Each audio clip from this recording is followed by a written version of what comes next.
جو کہ 5 سال سے اور 14 سال کی عمر کا ہے، وہ پاکستان میں بھی اپنی زندگی میں اسکول نہیں دیکھ پائے. میں ذاتی طور پہ سمجھتا ہوں کہ وہ نمبر جو ہے وہ بہت زیادہ ہے، کیونکہ یہ نمبر میں پچھلے 10 سال سے سن رہا ہوں، اور پاکستان کی آبادی 3-4 ملین بچوں سے ہر سال بڑھ رہی ہے. تو میرے حساب سے کیونکہ اسکول نہیں دیکھتے ان کی تعداد بہت زیادہ.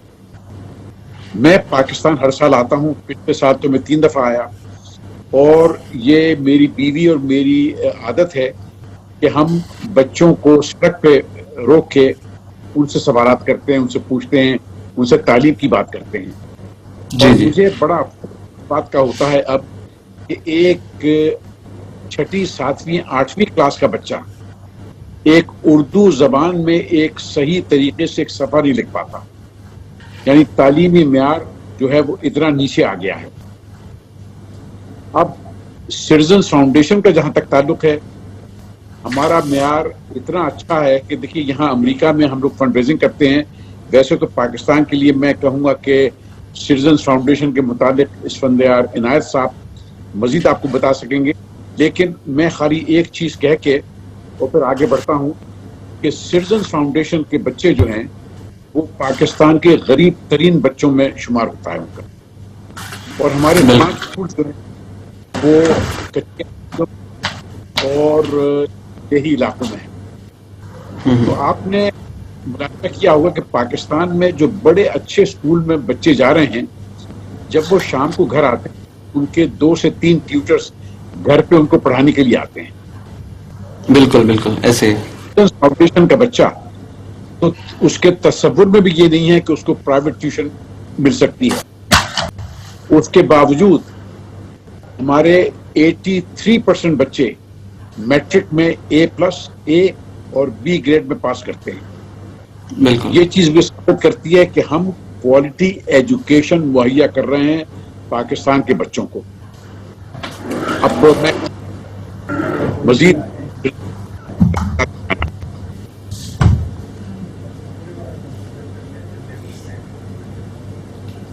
اوکے سر، بالکل آپ نے ٹھیک فرمایا. سر ڈاکٹر عامر محمود باجوہ صاحب سے میرا اگلا سوال ہے کہ سر کون کون سے ایسے ریفارمز یا انیشیٹوز ہیں جن سے ہم اپنی تعلیمی جو نظام ہے اس کو بہتر بنا سکتے ہیں، اس میں ترقی کر سکتے ہیں؟ جی میں سمجھتا ہوں جیسے ابھی عبداللہ جعفری صاحب نے بڑے اچھے طریقے سے تعلیم کی اہمیت اور افادیت جو ہے اس کے اوپر روشنی ڈالی ہے. میں سمجھتا ہوں کہ ہمارے ہاں تعلیم کے میدان میں جو سب سے بڑا ایک مسئلہ ہے وہ طبقاتی نظام تعلیم ہے. یعنی کہ ہمارے ہاں 2 قسم کی کلاسز ہیں اور ان کلاسز میں بہت واضح فرق ہے. وہ کلاسز ہیوز اور ہیوز ناٹ، یعنی کہ ایک وہ طبقہ ہے جو مراعات یافتہ طبقہ ہے اور دوسرا طبقہ جو ہے غیر مراعات یافتہ طبقہ ہے. اب اس میں یہ ہے کہ جو پریویلیج کلاس ہے ہمارے ہاں کی، ان کے پاس تو اپنے بچوں کو اچھی تعلیم دینے کے جو مواقع وہ بہت ہی اچھے، بہت آسان اور بڑے اچھے طریقے سے میسر ہیں. یعنی کہ ہمارے ہاں جو اسکول ہیں، انگلش میڈیم اسکول ہیں، پرائیویٹ جن کو ہم اسکولز کہتے ہیں، ان کا اگر آپ انفراسٹرکچر دیکھیں، ان میں جو ایکوپمنٹ ہے وہ دیکھیں، اور انہوں نے جو اس میں ٹیچرز ہیں وہ انگیج کیے ان کو دیکھیں، تو ہمیں یہ پتہ لگتا ہے کہ وہ بڑا اس سے جو کوالٹی آف ایجوکیشن ہے اس کے اوپر بڑا فوکس کرتے ہیں. نہ صرف اس پہ فوکس کرتے ہیں بلکہ اس کو انشور بھی کرتے ہیں کہ کوالٹی آف ایجوکیشن کو جو ہے وہ کیسے یقینی بنایا جائے. بیسیکلی جو اسکول کی ایجوکیشن ہے وہ اتنی بنیادی تعلیم ہے کہ اگر وہ ہی ایک بچے کی بنیاد جس کو ہم کہتے ہیں بیسک فاؤنڈیشن وہ جو ہے وہ بناتی ہے، اور اسی کی بنیاد کے اوپر بچہ جو ہے نا آگے اپنے جو ہائر ایجوکیشن ہے اس کی طرف جو ہے وہ جاتا ہے. اگر اس کی بنیاد اچھی بنی ہوگی تو اس کے لیے ہائر ایجوکیشن کے تمام مراحل طے کرنا وہ بہت آسان ہو جاتا ہے. اگر اس کی بنیاد ہی کمزور ہوگی تو اس کے لیے بہت سارے پرابلمز جو ہیں وہ آگے کریٹ ہو سکتے ہیں. یعنی کہ ہم نے اس کا مستقبل جو ہے وہ بالکل تاریک کر دیا. بالکل.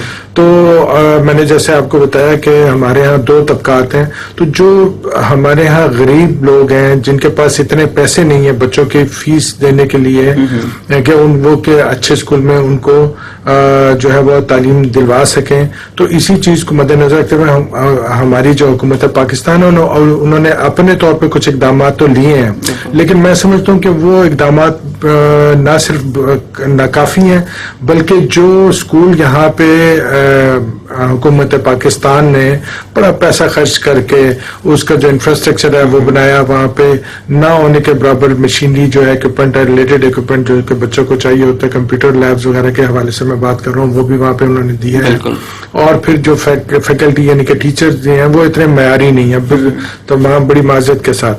اور اگر یہ تمام چیزیں وہاں پہ موجود ہیں لیکن ان کو کوئی سپروائز کرنے والا نہیں ہے, کوئی ایسا چیک اینڈ بیلنس کا سسٹم نہیں ہے کہ وہ وہاں پہ یہ اس چیز کو انشور کر سکیں کہ وہ جو اسکول انہوں نے بنائے ہیں اتنے زیادہ عوام کے ٹیکسز سے, ان کی آؤٹ کم کیا ہے, کیا ان کی پروڈکٹیو آؤٹ کم ہے یا نہیں ہے.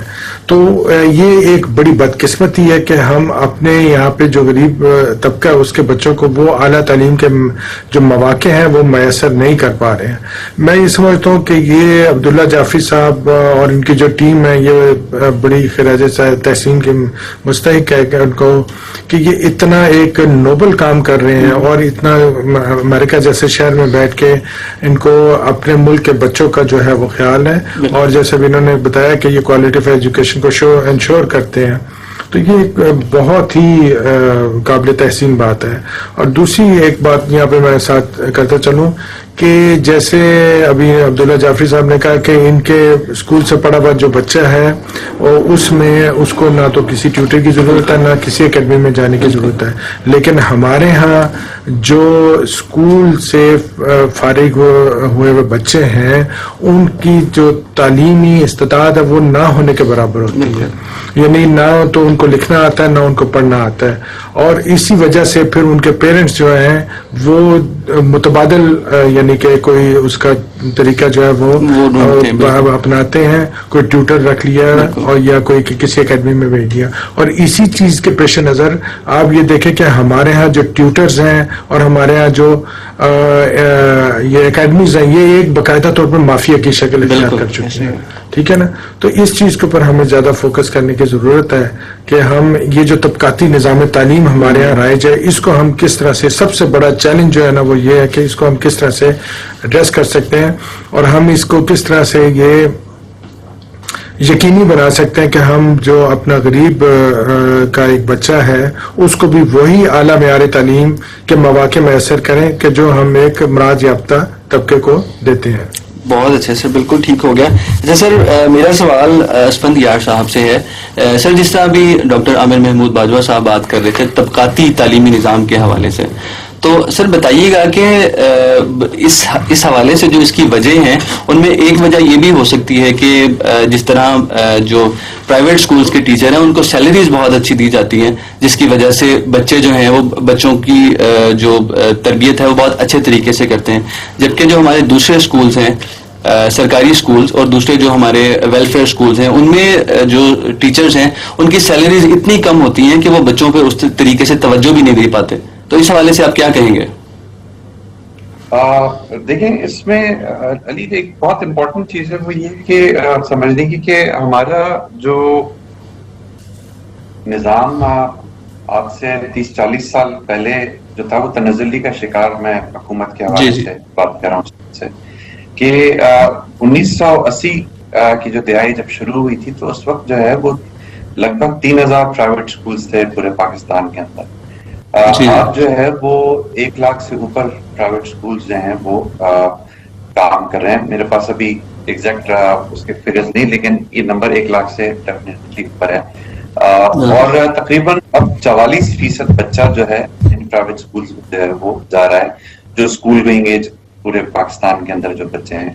سو حکومتی اسکولوں سے جو ہے وہ گورنمنٹ اسکولوں سے جو ہے وہ بچے نکل رہے ہیں اور جہاں پرائیویٹ اسکول ہوتے ہیں کیونکہ اور جو دوسرا مسئلہ ہے کہ جب ہم پرائیویٹ اسکول کی بات کرتے ہیں تو ہمارے ذہن میں ہمیشہ یہ آتا ہے کہ شاید پرائیویٹ اسکول جو ہے وہ کوئی بڑا جہاں پہ 20-25 ہزار ماہانہ جو ہے فیس ہے اس میں بچے جا رہے ہیں، یا 15,000 فیس ہے، یا 50,000 فیس ہے.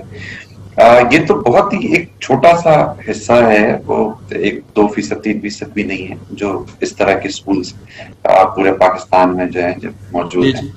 اصل جو پرائیویٹ اسکولز ہیں وہ تو وہ ہیں جو 1,000 روپے، 1,200 روپے، 1,500 روپے، 800 روپے فیس کے جو ہیں وہ وہاں پہ چل رہے ہیں. تو ان اسکولوں میں جو ہے وہ بس حکومتی اسکولوں کے مقابلے بس تھوڑی سی ذرا بہتری ہے کوالٹی کے حوالے سے. اثر ایک ہمارا نیشنل سروے ہوتا ہے جس میں اسٹوڈنٹ لرننگ آؤٹ کم جو ہے وہ جو ہے اس کا تجزیہ کیا جاتا ہے. تو مین فکر جو ہے وہ یہ ہے کہ حکومت نے جس سپیڈ میں کرنا چاہیے تھا اور جس طرح سے کام کرنا چاہیے تھا وہ نہیں کیا ہے، جس کی وجہ سے یہ اسپیس جو ہے یہ پرائیویٹ سیکٹر کو ملتی گئی. اگر بالکل حکومتی اسکول صحیح چلتے رہتے تو یہ اسپیس ملتی نہیں. It was the private schools Covid سے پہلے تک کے میرے پاس جو اسٹیٹس تھے وہ یہ تھے کہ فاسٹسٹ گروئنگ انڈسٹری تھی پاکستان کے اندر. کوئی بھی انڈسٹری اتنی تیزی سے گرو نہیں کرنی تھی جتنی تیزی سے پرائیویٹ اسکول. کوالٹی الگ چیز ہے، اس کو اگر بالا تک رکھا جائے تو یہ ایک مسئلہ جو ہے وہ بہت پرویسو جو ہے وہ اکراس پاکستان جو ہے موجود ہے. اور جب تک گورننس بہتر نہیں ہوگی یہ نہیں ٹھیک ہو سکتا. اور ابھی کے جو موجودہ ماحول ہے اس میں میں یہ سمجھتا ہوں کہ نہ اکیلی حکومت کچھ نہیں کر سکتی، اکیلے پرائیویٹ ادارے کچھ نہیں کر سکتے. یہ مل کے جب تک ساتھ پارٹنرشپس نہیں ہوں گی میرا نہیں خیال کہ یہ مسئلہ جو ہے جلد حل ہو سکتا ہے. سر جس طرح ابھی آپ نے حکومت کی بات کی ہے، اسی طرح سنگل نیشنل کریکولم کے حوالے سے پہلے بہت سی حکومتیں آئیں جنہوں نے اس پر کام کیا. تو یہ رہنمائی فرمائیے گا کہ یہ جو سنگل نیشنل کریکولم ہے کیا اس سے بھی ہم اصلاحات میں تعلیمی جو اصلاحات لے کے آ سکتے ہیں، اس میں بہتری کی جا سکتی ہے کیا؟ دیکھیں کیریکولم جو ہے وہ اگر میں کہوں کہ جی کسی بھی چیز کے اندر اگر 15 مسئلے ہیں تو کیریکولم اتنا بڑا مسئلہ میرے نزدیکی میری ذاتی رائے ہے اتنا بڑا مسئلہ نہیں تھا. کیریکولم جو ہے بیسک میں ایک آپ کے سامعین کے لیے بھی ذرا سا بتا دوں کہ سلیبس اور کیریکولم میں فرق کیا ہوتا ہے. تو کیریکولم بیسکلی گولز ہوتے ہیں کہ آپ گولز دیتے ہیں کہ 5ویں جماعت کے بچے کو قائد اعظم کے بارے میں یہ چیز پتا ہونی چاہیے کہ کہاں پیدا ہوئے تھے، ابتدائی تعلیم ان کی کہاں تھی، یہ 4 چیزیں پتا ہونی چاہیے. 6ٹھی جماعت کے بچے کو پتا ہونا چاہیے کہ پھر وہ اعلیٰ تعلیم کے لیے جو ہے وہ باہر گئے. 7ویں جماعت کے بچے کو پتا ہونا چاہیے کہ پھر ان کی جو پولیٹیکل سرگرمیاں تھیں وہ کس طرح سے تھی ساری. سو یہ گولز آپ نے بتا دی. اب وہ آپ کتاب کے تھرو پڑھائیں، وہ آپ جو ہے وہ ڈیجیٹل اس کے تھرو کریں، بلیک بورڈ پہ کریں، زمین پہ کوئی نقشہ بنا کے کریں، وہ سارا سلیبس کا حصہ ہوتا ہے. تو کیریکولم ایسا اتنا کوئی بڑا ایشو نہیں تھا، مسئلہ گورننس کا ہے.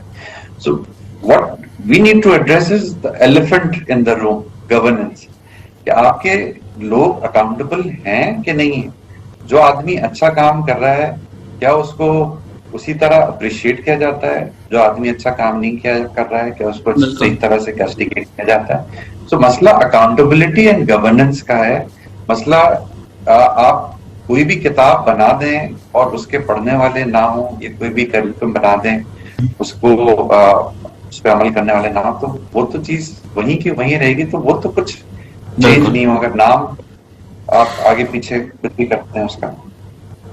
بالکل ٹھیک ہو گیا.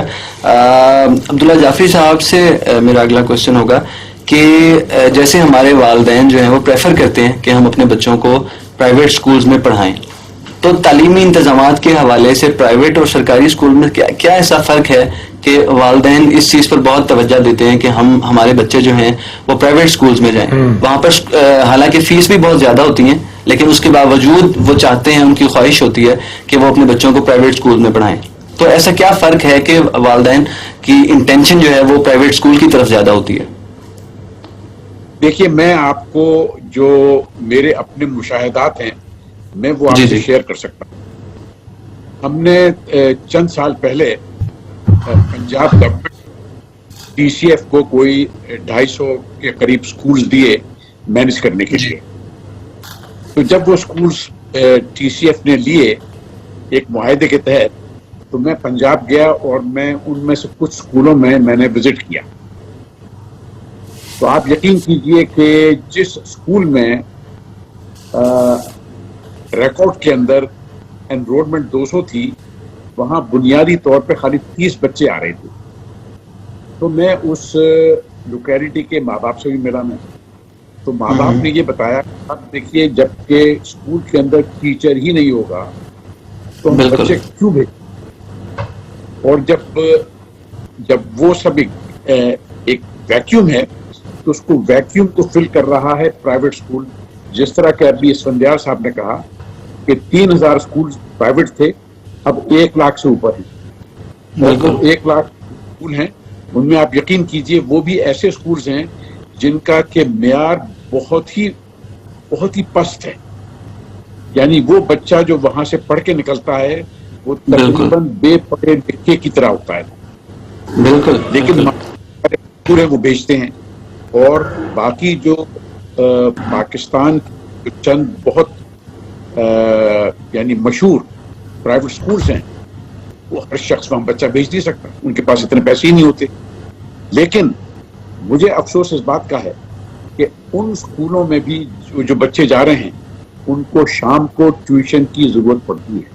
تو میں گستاخی میری گستاخی معاف، لیکن میں سمجھتا ہوں کہ ہمارا ایک بہت ہی ایکیوٹ مورل ڈکے ہوا ہے، اور مورل ڈکے کی وجہ سے وہی اسکول میں نہیں پڑھاتے، پھر وہی ٹیچر شام کو بچوں کو پڑھاتے ہیں. اس میں 2 پہلو ہیں کہ ان کی بھی اپنی ایک ضرورت ہے آمدنی کی، لیکن وہ آمدنی اب ایک بزنس بن گئی ہے. اور وہ جس طرح کہ ابھی ڈاکٹر صاحب نے فرمایا تھا کہ یہ ایک تقریباً ایک مافیا سا بن گیا ہے. بالکل ایسی ہے. اور آپ میں بتاؤں کہ تعلیم، میرے جو دادا تھے وہ اسلامیہ کالج لاہور کے پہلے پرنسپل تھے 1911 میں. ہم لوگ ایک ایسے گھرانے سے جس میں تعلیم میں ہمیشہ سے رہا. آپ یقین کیجئے کہ ہم گھر میں یہ سنتے تھے کہ 2-3 چیزوں کے اندر کبھی بزنس نہیں کرنا چاہیے، ایک مذہب، ایک تعلیم، اور تیسرا چیریٹی. ان کے اندر بزنس نہ کرنا چاہیے. لیکن اس وقت بدقسمتی یہ ہوئی ہے کہ تعلیم کو ایک بزنس بنا دیا گیا ہے. اب میں سٹیزنز فاؤنڈیشن کی طرف آتا ہوں کہ دیکھیے پاکستان میں بہت اچھے لوگ ہیں اور بڑے ٹیلنٹڈ لوگ ہیں.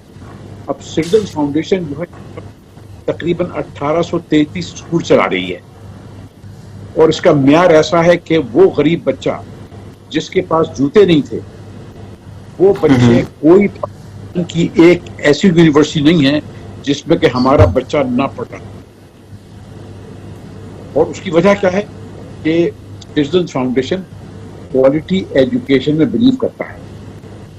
ہم اپنا انوائرمنٹ بھی جو ہے وہ کوالٹی پہ دیتے ہیں. تو اس کا مطلب یہ دیکھیے بچہ جو ہے وہ ایک ہوتا ہے اسپونج کی طرح، پورا ہوتا ہے. وہ آپ اس کو فیڈ کریں گے وہ سیکھے گا، اور جو فیڈ کریں گے وہی سیکھے گا.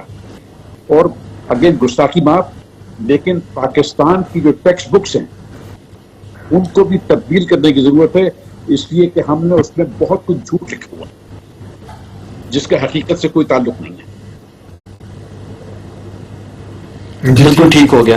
سر جیسا کہ ابھی ڈاکٹر عامر محمود باجوہ صاحب نے بات کیا مافیا کے حوالے سے، اور آپ نے بھی اس کو سیکنڈ کیا، تو کیا ہم ابھی جس طرح ایک مقابلے کی فضا قائم ہو گئی ہے پرائیویٹ اور سرکاری اسکولوں میں، تو کیا ہمیں نہیں چاہیے کہ ہم مل کے کام کریں اور ایک پاکستان کے تمام جو تعلیمی ادارے ہیں ان کو ایک اچھے ادارے کے طور پر پیش کریں، نہ کہ ہم ایک مقابلے کی فضا بنا دیں کہ سرکاری اسکولز الگ ہیں اور پرائیویٹ اسکولز الگ ہیں. جس طرح 2 قومی نظریہ تھا ویسے ہم 2 جو ہے اسکول سسٹم کے حوالے سے بچوں کو تفریق کر دیں. یہ سوال اسفندیار سے ہے یا مجھ سے ہے؟ یہ سر آپ سے ہی، میں نے آپ سے ہی سیکنڈ کیا آپ کی پچھلی بات کے حوالے سے.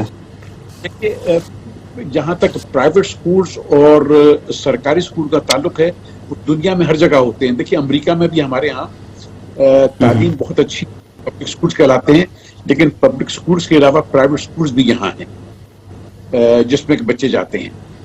سلسلہ یہ ہے کہ ہم کو جو معیار ہے سرکاری اسکولوں کا ایسا کہ میرے بڑے بھائی، میں پرائیویٹ اسکول میں پڑھا تھا، میرے بڑے بھائی گورنمنٹ اسکولس کے پڑھے ہوئے تھے، اور وہ ایونچولی اتنے قابل آدمی نکلے کہ جس کی انتہا نہیں. وہ سائنٹسٹ تھے. زمانے میں گورنمنٹ اسکول کا معیار اتنا اچھا تھا کہ زیادہ بچے گورنمنٹ اسکول میں جاتے تھے، لیکن وہ آہستہ آہستہ اس کا جو گورنمنٹ اسکول کا معیار ہے وہ اتنا نیچے چلا گیا ہے. دیکھیے ایک چیز اچھی ہوتی ہے نا، وہ اچھی چیز ہر ایک کو اچھی لگتی ہے. اگر سرکاری اسکولوں میں گورنمنٹ اسکولس کے اندر تعلیم اچھی ہوگی وہ ہم سب کو اچھی لگے گی، ہم سب اپنے بچے وہیں بھیجیں گے. بالکل بالکل ٹھیک. اچھا سر، ڈاکٹر عامر محمود باجوہ صاحب سے میرا سوال ہے کہ سر جیسے قدیم تدریسی نظام کے حوالے سے ہم بات کر رہے تھے کہ پاکستان میں رائج تمام اسکول جو ہیں، اب اگر ہم باہر کے ملک میں دیکھیں تو وہاں پر بہت جدید طریقے سے بچوں کو پڑھایا جا رہا ہے اور اپنا جتنا ایکسپیرینس ہے ٹیچر ٹرانسفر کرتے ہیں چھوٹی عمر میں اپنے بچوں کے اندر. تو کیا ہمیں اس چیز پر کام کرنا نہیں چاہیے کہ ہم قدیم تدریسی نظام، یعنی کہ آج بھی ہمارے پاکستان میں بہت سے ایسے اسکول ہیں جہاں پر بچوں کو زمین پر بیٹھ کے ٹاٹ پر بیٹھ کر پڑھنا پڑتا ہے اور ان کے پاس کمپیوٹر جیسی سہولت بھی موجود نہیں ہے، انٹرنیٹ جیسی سہولت موجود نہیں ہے. تو اس حوالے سے کیا ہمیں ہمارے اسکولوں کو کام نہیں کرنا چاہیے کہ جو جدید سہولیات ہیں ان سے آراستہ کیا جائے بچوں کو، تاکہ بچے فیوچر میں پاکستان کو ریپرزینٹ کر سکیں پوری دنیا میں؟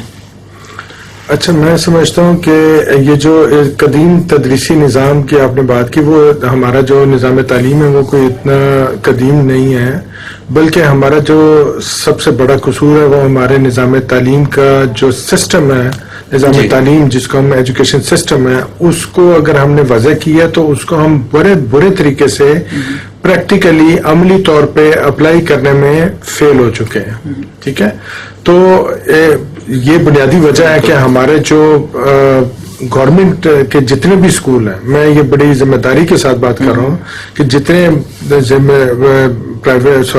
سرکاری اسکول ہیں وہ بڑی ہی پستی کا شکار ہیں اپنی تعلیمی جو ایجوکیشن، کوالٹی آف ایجوکیشن اس کے حوالے سے. اب اس کے اندر دو باتیں ہیں. ایک تو ہے کہ اگر ہماری جو حکومت وقت، کوئی بھی حکومت ہے، جیسے ہم کہتے ہیں حکومت جو ہے وہ ایک ماں کی طرح ہوتی ہے، اور ماں جو ہے وہ یہ چاہتی ہے کہ اس کے اگر 4 بچے ہیں یا جتنے بھی بچے ہیں ان کو وہ بالکل تمام کے ہر قسم کی، مطلب اس کے لیے سارے بچے جو ہے وہ برابر ہوتے ہیں. وہ یہ نہیں کہتی کہ میں نے اپنے اس بیٹے کو جو ہے وہ بہت اعلیٰ تعلیم دلوانی ہے، اس کو میں نے مزدور بنانا. وہ کہتی ہے کہ میرے جتنے بچے ہیں وہ اپنا، جو پیرنٹس ہیں ان کا یہ رول ہوتا ہے کہ وہ اپنا پیٹ کاٹ کے اپنے خون پسینے کی کمائی سے، یعنی کہ وہ پہلے اپنے بچوں کی تعلیم پہ پیسہ جو ہے وہ لگاتے ہیں. ہمارے جو یہاں کے والدین ہیں، خواہ وہ ان پڑھ والدین ہیں یا پڑھے لکھے والدین ہیں، ان میں کم از کم یہ شعور بہت ہی اچھے طریقے سے موجود ہے کہ انہوں نے اپنے بچے کو اعلیٰ تعلیم دلوانی ہے. میں بہت سے ایسے افراد کو جانتا ہوں کہ جو کہ مطلب کہ خاک روب ہیں، یا کوئی اگر سینیٹری ورکر بھی ہے یا اس سے کوئی مزدوری بھی کرتا ہے، تو اس کی یہ بنیادی خواہش ہوتی ہے کہ اس کا بچہ جو ہے اس کو وہ کسی اچھے تعلیمی اچھے اسکول میں جو ہے وہ اس کو داخل کرنا ہے، تاکہ اس کی جو تعلیم ہے اس کے اوپر وہ کسی قسم کا کوئی کمپرومائز نہیں کرنا چاہتا. وہ کہتا ہے کہ اگر میں 3 وقت کا کھانا کھاتا ہوں تو اس میں مجھے 1 وقت کا کھانا پڑے، اور 2 وقت کے کھانے سے میں اپنا پیسہ بچا کے اپنے بچے کی اعلیٰ تعلیم کے حوالے سے بناؤں، کیونکہ وہ یہ سمجھتا ہے کہ موجودہ دور کے اندر تعلیمی وہ ایک ایسی چیز ہے کہ تعلیم یافتہ بچہ ہوگا تو وہ معاشرے میں اپنا نہ صرف نام بنائے گا بلکہ وہ ایک اعلیٰ مقام بھی بنا سکتا ہے. تو لہٰذا ان کے اندر بھی یہ بات جو ہے یہ صلاحیت کر گئی ہوئی ہے کہ جو ہمارے ہاں کے سرکاری اسکول ہیں کا جو انتہائی پستی کا شکار ہے. تو یہ بات سوچنے کی، اور یہ بات میں تو کہتا ہوں کہ ہمارا یعنی کہ آپ یہ کہہ رہے ہیں کہ باقاعدہ طور پر بلڈ پریشر بڑا ہائی ہو جاتا ہے اور ایک عجیب سی کیفیت طاری ہو جاتی ہے جب ہم یہ سوچتے ہیں کہ یہ جو سرکاری سطح کے اسکول ہیں ان کے اندر جو بچے یا بچیاں پڑھ رہے ہیں وہ آخرکار کس کے بچے ہیں. بالکل ٹھیک ہے نا. اگر کیا میری اللہ سبحانہ و تعالیٰ نے تمام انسانوں کو اشرف المخلوقات بنایا, تو اشرف المخلوقات کا مطلب ہے کہ تمام مخلوقات جو ہیں ان سب سے ہم اعلیٰ ہیں, اشرف ہیں. تو سب سے پہلے تو ہمیں اپنے آپ کو یہ جسٹیفائی کرنا پڑے گا کہ ہم اشرف کیسے ہیں. کیا میں اشرف اس لیے ہوں کہ میں صرف اپنی ذات کی اور اپنے خاندان کی نشو و نما کے لیے کام کروں, محنت کروں تاکہ میں اپنے بچوں کو اچھی سے اچھی تعلیم دلواؤں اور ان کو اچھا عہدہ دلواؤں اور ان کو ایک دنیاوی زندگی میں کامیاب آدمی بناؤں. کیا میرا جو زندگی کا نصب العین ہے یا مقصد ہے وہ یہ ہے؟ تو میں تو سمجھتا ہوں کہ اگر میرا یہ ہے تو سیلفش کا لفظ تو بہت چھوٹا ہے علی جان صاحب. میں سمجھتا ہوں کہ میں اپنے آپ کو اس جانور سے بھی بدتر سمجھتا ہوں کہ یہ جو کام میں کر رہا ہوں اپنی اور اپنی ذات کی نشو و نما کے لیے اور اپنے خاندان کی نشو و نما کے لیے, یہ تو جانور بھی کام کرتا ہوں, وہ شاید میرے سے زیادہ اچھے طریقے سے کام کرتا ہوں. آپ نیشنل جیوگرافی میں دیکھتے ہیں ہم کہ وہ جو جانور ہیں, وہ کئی جانور تو اپنے بچوں کے منہ میں وہ لا کر کے غذا جو ہے وہ ڈالتے.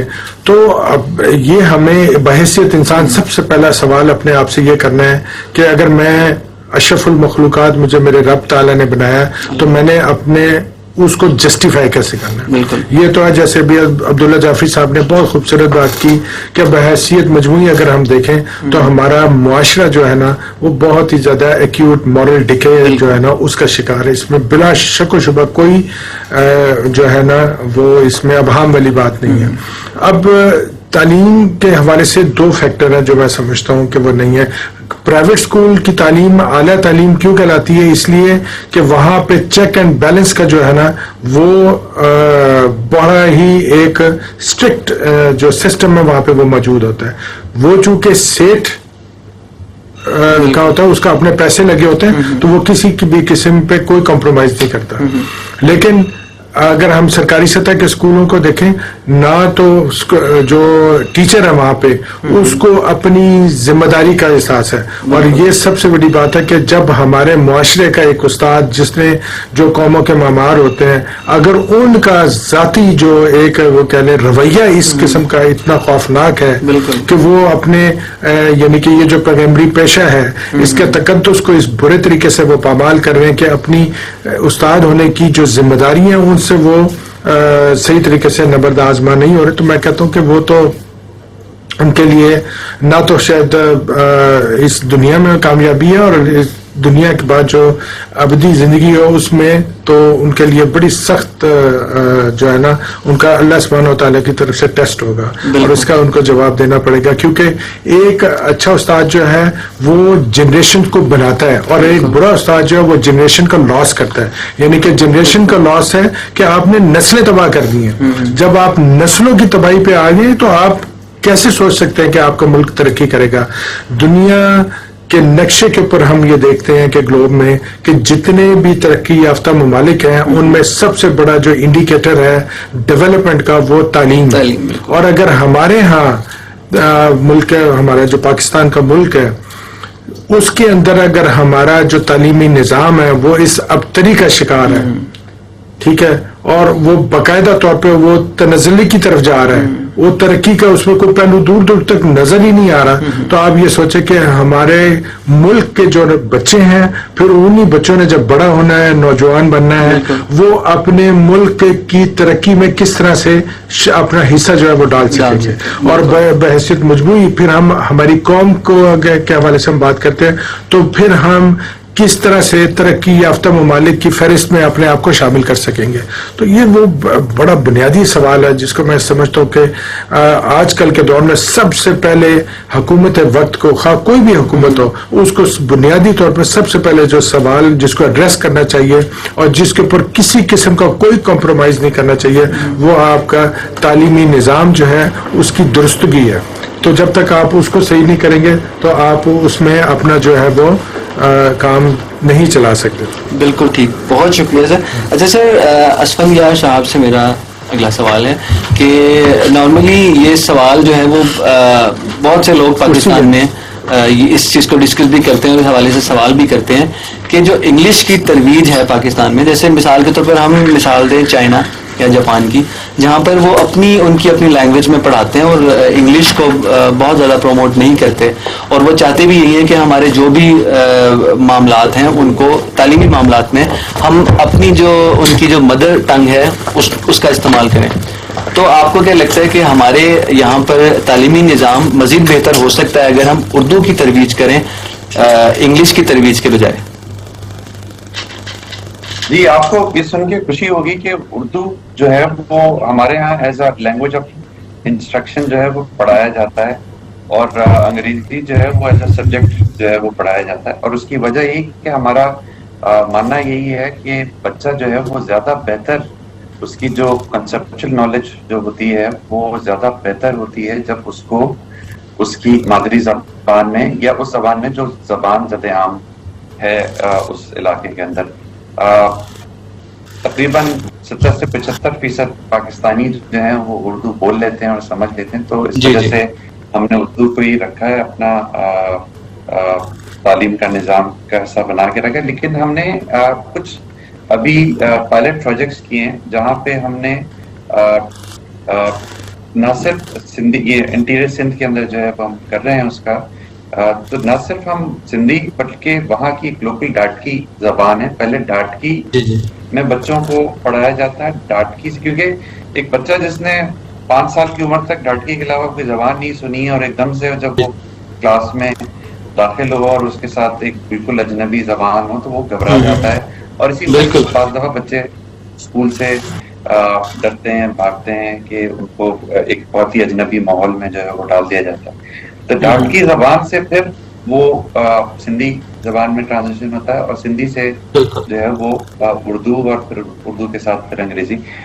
تو اگین انفارچونیٹلی ایجوکیشن کے جسٹیشن پیریڈ بڑا لمبا ہوتا ہے, تو اس میں چیزوں کو ثابت کرنے میں بہت کئی سال کی آپ کو جو ہے وہ ریسرچ چاہیے ہوتی ہے. لیکن اب دنیا بھر میں یہ بات ثابت ہو چکی ہے کہ بچہ زیادہ بہتر جو ہے وہ اسی زبان میں سیکھتا ہے جس زبان میں اس کو اس طرح سے اس کو جو ہے وہ تھوڑی سی کیا کہتے ہیں کمانڈ حاصل ہے. بالکل بالکل ٹھیک.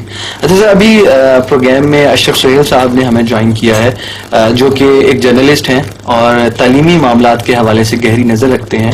ان سے ایک تو ان کا ویلکم کرتے ہیں اور دوسرا ان کو پروگرام میں شامل کرتے ہیں. سر, آپ سے سوال کروں گا کہ جیسے آپ فیلڈ میں بہت زیادہ آپ کا کام ہوتا ہے, لوگوں سے لنکس ہوتے ہیں, تو سر بتائیے گا کہ اسکول یہ جو تعلیمی معاملات ہیں اسکولس کے, اس حوالے سے این جی اوز کیا کام کر رہی ہیں؟ آپ بہت سی این جی اوز سے آپ کی ملاقات ہوتی ہوگی, بہت سی این جی اوز سے آپ کا رابطہ ہوگا, تو اس کی بہبود کے لیے این جی اوز کیا کام کر رہی ہیں تعلیمی نظام کے؟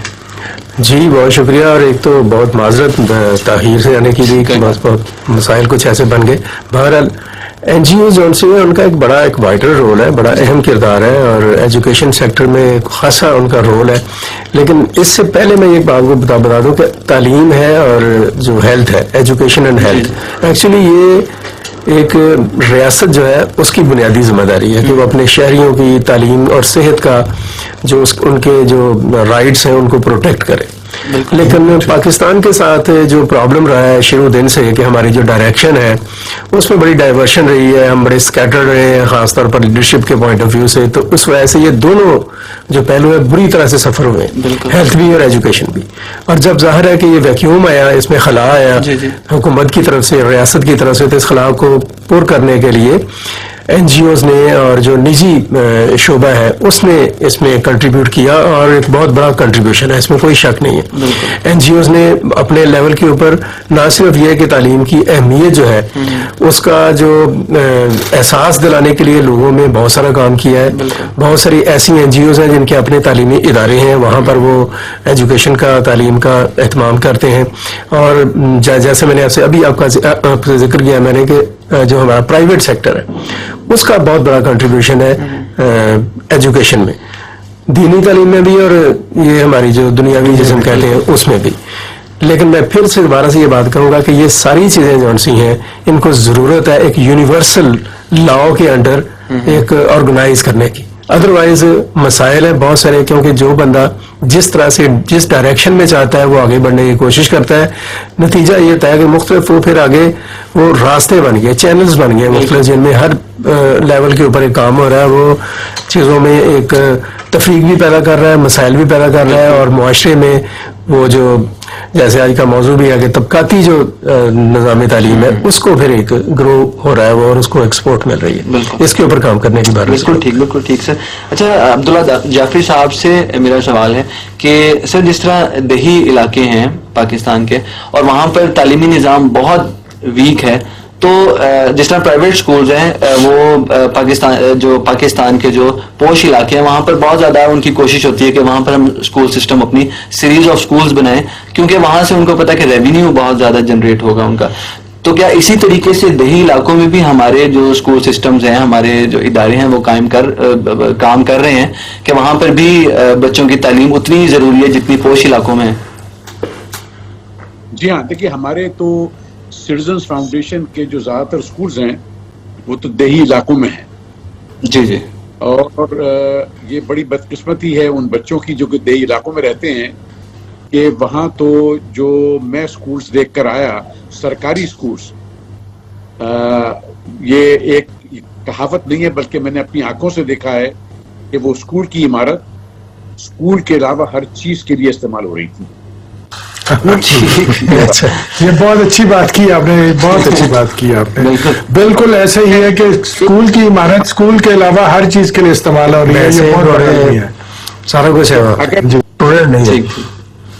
اگر میں پاکستان کا ایجوکیشن منسٹر ہو جاؤں تو میری پہلی یہ ہوگی کہ میں ایک بہت ہی crash extensive teachers training programme کرواؤں گا میں، کیونکہ ہمارے ہاں جو ایک ٹیچر ہے جو وہ پڑھا رہا ہے اس کی اپنی کانٹیننٹ نالج جو ہے پنجاب میں 40% اور سندھ کے اندر از پرابلی 30%. تو جو پڑھانے والا اسی کو نہیں معلوم کہ اس کے مطابق وہ جانتا نہیں ہے، تو آپ سمجھ سکتے ہیں کہ اس کا نتیجہ کیا ہوگا. ہمارے یہاں فاؤنڈیشن میں اٹ از مینڈیٹری اور ہر ٹیچر کی ایویلویشن ہوتی ہے کہ اس کی content knowledge should be better than 98%. بالکل. لیکن عبداللہ جعفری صاحب آپ کی بات بڑی ہوتی ہے. میرا آپ سے یہاں پہ ایک سوال ہے، آپ تو اس چیز کو اپنے طور پہ انشور کر لیتے ہیں، ہمارے ہاں یہ ہے کہ جیسے ابھی علی جان صاحب نے کہا کہ جو دیہی علاقے کے اسکول ہیں وہاں پہ معیار تعلیم ہے وہ بنسبت شہری آبادی کے وہ انتہائی پستی اور تنزلی کا شکار ہے. اور ابھی اس کو جیسے انڈورس بھی کیا آپ نے کہ اسکول کی عمارت پڑھانے کے بجائے ہر کسی دوسرے کام کے لیے استعمال ہوتی ہے.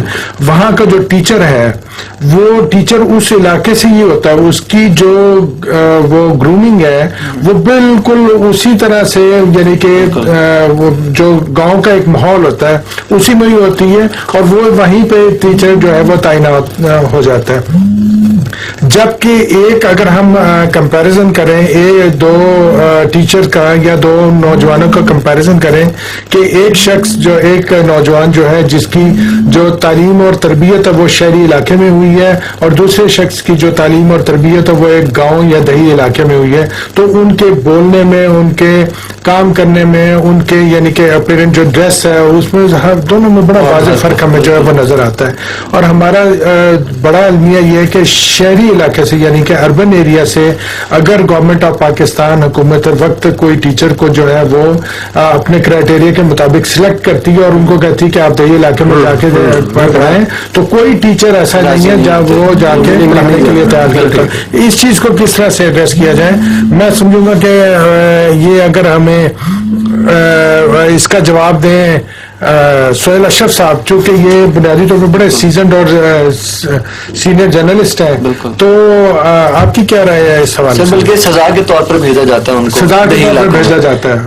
جی بالکل، سزا کے طور پر بھیجا بھی جاتا ہے اور جس کو بھیجا جاتا ہے وہ اس کو سزا کے طور پر لیتا بھی ہے اور جانے کے لیے بھی تیار نہیں ہوتے ہیں. وہ بڑی ہی امپورٹنٹ اور اہم بات کی ہے سر آپ نے کہ میں آپ کو یہاں پہ تھوڑا سا نا ایک بتاؤں کہ پرابلم کیا ہے. ہارورڈ یونیورسٹی اس وقت دنیا کی ٹاپ یونیورسٹی ہے. وہ جو سرٹیفکیٹ دیتے ہیں نا، جو ڈگری جاری کرتے ہیں، اس پر باقاعدہ لکھتے ہیں کہ اس کی جو ہے نا ایکسپائری ڈیٹ وہ 5 سال کے لیے. اچھا، مطلب یہ ہے کہ یہ جو ہم نے پڑھایا ہے آپ کو، اس کو آپ کے لیے ہم نے آپ کے سپرد کیا ہے 5 سال کے لیے. 5 سال کے لیے آپ کو ریفریشر کورس کی طرف جانا پڑے گا, اپڈیشن کرنی پڑے گی. آپ کی جو نیڈ آف ٹائم ہے اگر آپ اس کو میچ نہیں کرتے ہیں تو آپ بری طرح سے فلاپ ہو جائیں گے. بالکل آپ نے جو بات کی یہ بالکل اسی چیز کی عکاسی کر رہی ہے. ہمارے ساتھ پرابلم یہ ہے کہ جس ٹیچر نے آج سے 20 سال پہلے بی ایڈ کیا یا ایف اے کر کے وہ ٹیچنگ میں آ گئے, یا جس نے میٹرک کیا, اس کو حکومت کی طرف سے ڈنڈے کے ساتھ کوئی ریفریشر کورس کرا لیا گیا تو کرا لیا گیا. ادروائز شاید انہوں نے اپنی بھی کتابیں دوبارہ کامنلی, میں زیادہ بات ہو سکتا ہے بڑے اچھے لوگ بھی ہیں, بڑے لرنڈ بھی ہیں, لیکن ایسے لوگ ان میں سے میجورٹی ہماری یہ ہے کہ ہم اپنی جو نیڈ آف ٹائم ہے, جو پیسج آف ٹائم کے ساتھ ہم موو نہیں کرتے ہیں, ہم کہیں پیچھے کھڑے ہوتے ہیں. بالکل. اور جو ریکوائرمنٹس ہوتی ہیں وہ بہت ہی لیٹسٹ ہوتی ہیں, اور جو نئی نسل آ رہی ہوتی ہے اس کو جس چیز کی ضرورت ہوتی ہے ہم پھر اس کو پرووائڈ نہیں کر پاتے ہیں. ایک تو یہ پرابلم ہے. دوسری جو بات اپنی کی سرکاری سکولز کی, اگر آپ کسی بھی سرکاری سکول کا وزٹ کر لیں, کسی بھی سرکاری سکول کا, اس کی عمارت کو اگر آپ دیکھیں تو اچھا ایریا ہے, اس کا بلڈنگ بھی بنی ہوئی ہے, فرنیچر بھی ہے, لیکن وہی والی بات جو جعفری صاحب نے بھی کہی اور اس کو انڈورس کیا باجوہ صاحب نے بھی, اور میں بھی اس کو یہ بات کہوں گا کہ سوائے تعلیم کے اور سوائے طالب علم کے وہاں پہ سب کچھ ہوتا ہے. ٹیچر جو ہوتا ہے وہ منشی کے طور پہ بیٹھا ہوتا ہے, وہ ڈیرے کا کام کر رہا ہوتا ہے, جاگیردار کی بھینسوں کا حساب تھا یا اس کے کھال بنانے کا حساب لگا کے بیٹھا ہوتا ہے, اسکول کے اندر مویشی باندھے ہوتے ہیں. تو یہ میں نے جو بنیادی بات آپ شروع میں نے آپ سے کہا کہ یہ ایکچولی ڈیوٹی ہے, ذمہ داری ہے اسٹیٹ کی. ہم تو اپنے آپ کو دیکھیں کتنا بڑا کلیم ہے, آئین میں لکھا ہوا ہے اسلامی جمہوریہ پاکستان, یعنی ہم اسلام کے ساتھ بھی اپنی ایفیلیشن کو بڑا دعویٰ کرتے ہیں اور جمہوریت کے ساتھ بھی, اور دونوں جو ایلیمنٹس ہیں وہ ہمارے ریفلیکٹ ہونے چاہیے ہمارے ایجوکیشن سسٹم میں, وہاں پر نہیں ہوتے ہیں. وہاں پہ بالکل ان کا برا اشرہ برا حال ہے. اور یہ جو ایجوکیشن کا سسٹم ہے, جب تک اس کی کوئی یونیفارم پالیسی نہیں آئے گی, اس کے نصاب کے اوپر کوئی کام نہیں کیا جائے گا, جیسے بھی پہلے بات ہوئی کہ اردو زبان جس کو زیادہ لوگ سمجھتے ہیں, جس میں آپ کی کانسیپٹ بلڈنگ ہوتی ہے, جس میں آپ سوچتے ہیں, بالکل, جس میں آپ خواب دیکھتے ہیں, جس میں آپ سوال پیدا ہوتا ہے, جس میں آپ کے ذہن میں سوال پیدا ہوتا ہے, اس کا جواب جب آپ کو انگریزی میں ملتا ہے تو وہاں پر ایک اسٹوڈنٹ جو سا کنفیوز ہو جاتا ہے. ویسے بھی آپ نکال کر دیکھ لیں کہ جو شرح ہے فیل ہونے والے بچوں کی, وہ بچہ بی اے میں جانے کے بعد, یا اب تو بی اے کا تو کانسیپٹ ختم ہوتا جا رہا ہے, میٹرک میں وہ سارے سبجیکٹس میں پاس ہو جاتا ہے بیچارہ, انگلش میں فیل ہو جاتا ہے, اور اس کی وہ ایسے ہی وہاں پہ پھر رگڑنا شروع ہوتا ہے کہ وہ 2-3-4 سال اسی میں وہ مار کھاتا ہے. میرا خیال ہے آپ کی بات بڑی ہے کہ بہت ہی خوبصورت سوال کے انہوں نے جواب دیا, انہوں نے اپنا سہیل اشرف صاحب نے. میں سمجھتا ہوں کہ جیسے انہوں نے کہا کہ ہمارا جو بچہ ہے وہ خواب بھی یعنی کہ اردو میں اپنی مادری زبان میں دیکھتا ہے. اگر آپ اس کی ذرا تھوڑی سی گہرائی میں جائیں تو یہ بڑی ایک اچھی اور خوبصورت بات ہے. یعنی کہ خواب پہ تو بنیادی طور پہ آپ کا کوئی اجارہ داری نہیں ہوتی نا, تو وہ تو آپ نے اسی زبان میں دیکھنا ہے جس میں آپ کی تعلیم و تربیت ہو رہی ہے, جس ماحول میں آپ پنپ رہے ہیں. میں اس کا زیادہ اچھا اور مزید بہتر سوال میرا خیال ہے عبداللہ جعفری صاحب سے پوچھیں, کیونکہ انہوں نے ایک تو وہ پاکستان میں بھی انہوں نے بڑا اپنی جو زندگی کا بیشتر حصہ جو یہاں پہ بھی گزارا, وہ امریکہ میں ہے, اور وہاں پہ رہ کے اور تعلیم کے جو ایک سسٹم ہے اس کے ساتھ جو ہے بڑی کنسسٹنسی کے ساتھ انہوں نے اپنے آپ کو اس میں شامل کیا ہوا ہے. تو یہ جو اردو میڈیم اور انگریزی میڈیم کا یہاں پہ جو تضاد ہے, اس کو ہم اپنے لیول کے اوپر کس طرح سے کور اپ کر سکتے ہیں؟